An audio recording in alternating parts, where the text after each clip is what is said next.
Bonjour, nous sommes de retour sur le plateau du Media Lab. Bon, c'est une journée spéciale portes ouvertes ici à l'Université catholique de Lille et nous accueillons David Pauwels. Bonjour Monsieur Pauwels. Bonjour. Alors vous êtes photographe, vous êtes professeur ici dans le master journalisme et vous êtes un ancien de la Catho. Est-ce que vous pouvez nous présenter un petit peu cette formation? Est-ce que vous remarquez une évolution entre aujourd'hui où vous donnez des cours de cette formation et le temps où vous étiez étudiant ici? Ah bah oui, clairement, d'autant plus que moi quand j'y étais, on était tous dans une petite salle qui était ici au 4e étage. C'était c'était notre salle de rédac, comme on dit, et en fait c'était effectivement un peu plus rudimentaire en termes d'équipement, quoi. Non, maintenant ici on a une structure qui est quand même beaucoup plus performante avec le studio dans lequel on se trouve en ce moment même, de quoi enregistrer les émissions de radio, de quoi faire de beaux reportages avec du matos photo, etc. C'est une formation qui a toujours été plurimédia, donc en ce sens il y a une pérennité par rapport à ce que ça a pu être avant, mais il y a quand même une évolution quand même constante chaque année depuis que je la connais en tout cas. Et qu'est-ce que cette formation au sein de l'Université catholique vous a apporté justement pour votre métier ? Plein de choses. Disons qu'il y a toujours eu la volonté, avant comme maintenant, d'en faire un outil pour faire en sorte que vous soyez bien préparé sur le monde, enfin pour le monde du travail.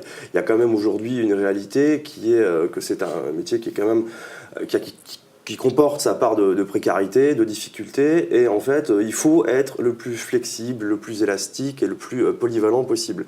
Et donc, dans cette mesure, effectivement, le fait que ce soit une formation qui soit plurimédia et qu'elle puisse donner toute une palette d'outils différents pour pouvoir affronter un peu ce monde de l'emploi, c'est vrai qu'il y a du coup, je trouve, une adaptabilité de cette structure qui est bien, qui fait qu'on est préparé, honnêtement, à affronter ce monde du travail quand on y arrive, tout en gardant à l'esprit évidemment que c'est un métier suffisamment particulier qui fait que c'est pas le Graal du diplôme qui va faire de vous des bons journalistes, mais au contraire votre capacité à être force de proposition sur des sujets, votre capacité à pouvoir aborder plusieurs types de médias, etc.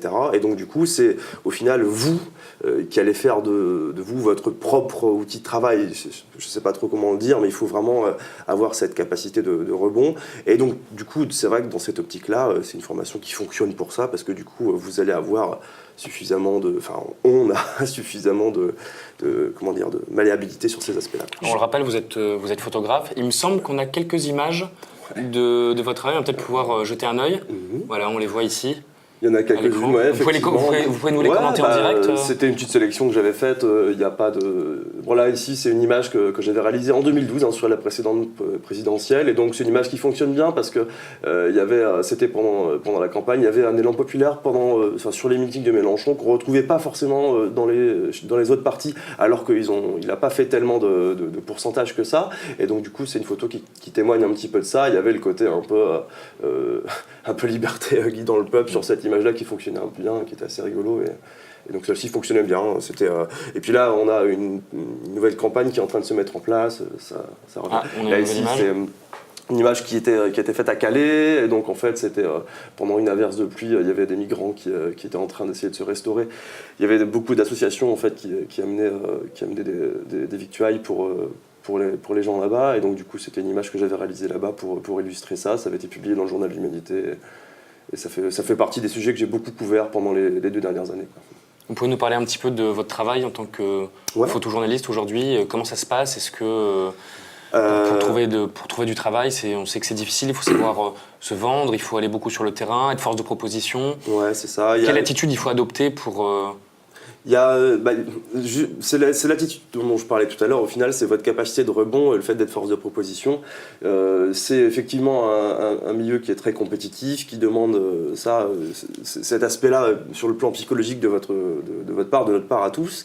Et en fait, je dirais qu'il n'y a pas une qualité qui doit ressortir du lot, peut-être la curiosité, mais savoir se vendre, oui, c'est important. Et il faut surtout aussi être capable d'un moment donné de braver aussi pas mal de blocages qu'on peut avoir. En fait, je dirais que il y a plusieurs aspects. Un bon réseau, être force de proposition, toujours rester curieux, regarder tout ce qui se passe, regarder ce que font les collègues, regarder quelles sont les nouvelles tendances, ce genre de choses. Et puis de ne pas hésiter à foncer aussi pour faire ses propres... Et en fait, c'est un milieu qui est tellement en mutation qu'en fait, il faut inventer le métier de demain. Et donc du coup, ça demande du coup cette flexibilité, ça demande tous ces aspects-là. Et donc il faut effectivement développer toute cette part de votre psychologie, je dirais. Et des conseils peut-être pour les futurs étudiants, donc comment dire, pour les futurs étudiants bacheliers ou alors en licence qui voudraient faire une licence ou alors un master de journalisme? Alors, pour les bacheliers et les licences, je dirais en fait, dans les deux cas, même s'il y a 3 ans d'écart, hein, dans les deux cas, ce qu'il faut, c'est manger de l'actu. Je ne vais pas le dire autrement. Hein, c'est, à un moment donné, c'est avoir cette curiosité insatiable sur plein de sujets, que ce soit sur la politique, sur l'économie, sur le social, sur l'emploi, sur l'écologie, qui sont des thématiques... alors, bon, évidemment, Trump n'est pas président ici, mais théoriquement, le développement durable devrait être un sujet qu'on aborde tous, y compris en journalisme. Donc il y a tous ces aspects-là qui sont imbriqués ensemble et sur lesquels il faut qu'on soit préparé. Je veux dire, je sais que dans cette formation, vous avez régulièrement des tests de culture G. Ah ben ça, c'est un truc qui est typique. Et à un moment donné, si on n'est pas capable d'avoir une connaissance assez précise et pointilleuse de l'actu, de ce genre de choses, c'est effectivement un risque pour ce métier. Il ne faut jamais se déconnecter de l'actualité quand on fait ce métier-là. Donc, qu'on soit bachelier ou en licence, je dirais, il y a ces aspects-là. Et ensuite, tout dépend la formation que vous avez choisie en licence, parce qu'en licence, effectivement, vous allez choisir une spécialité. Hein, ça peut être de la communication, ça peut être de l'histoire, ça peut être des arts, il y a beaucoup d'aspects différents.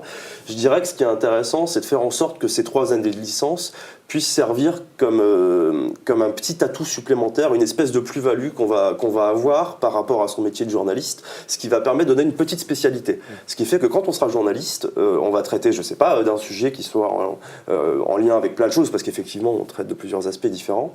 Mais du coup, le petit avantage, c'est que si on peut se permettre de réutiliser les connaissances qu'on a acquises en licence pour pouvoir en faire une petite plus-value, un atout supplémentaire en tant que journaliste, c'est clairement un petit avantage, quoi. Donc à ce moment-là, choisir en fait la licence en lien avec ces aspects-là. Pour en revenir à vos cours, à vous, est-ce que vous pouvez nous expliquer un petit peu comment vous les construisez chez les Master 1 notamment, puisque c'est surtout chez les Master 1 que vous donnez vos cours de photographie. Il y a une première sensibilisation parce que pour beaucoup d'entre nous, on n'avait jamais touché un appareil photo. Comment ça se passe? Comment vous sensibilisez les étudiants à cet art qui est aussi votre métier? Alors, je comprends ce que tu veux dire quand tu parles d'art, mais je vais employer un terme un petit peu différent. Je vais parler de langage. Et comme tout langage, à un moment donné, ça nécessite je vais le dire un peu de manière triviale, mais qu'on apprenne à écrire ou qu'on apprenne à parler. En fait, l'écriture photographique, ça nécessite qu'on la maîtrise avant. Donc du coup, la première année du master, elle a surtout pour but de faire maîtriser ces outils-là. Et donc le but du jeu, effectivement, c'est de faire en sorte que l'appareil photo soit une sorte de prolongement de votre regard ou de ce que vous voulez dire en fait. Parce que quand on écrit un texte, on maîtrise, je parle du texte à l'écrit, on va maîtriser des figures de rhétorique, des figures de style, l'orthographe, la grammaire, la syntaxe, tous ces aspects-là. Et l'appareil photo la photographie c'est pas différente de tout ça. Et donc l'idée c'est vraiment de maîtriser l'appareil photo comme prolongement du langage. Et donc en fait la photo c'est un langage comme un autre et donc il convient de le maîtriser. Donc c'est un peu le but de cette première année. Alors vous ne serez pas des Victor Hugo de la photographie en un an, comme moi je ne l'ai pas été, mais au moins on peut savoir parler en photo au bout d'un an. Voilà, donc c'est un peu ça. Je pense que ce qui nous a beaucoup plu aussi dans ce cours qui était proposé, c'était... Tant mieux.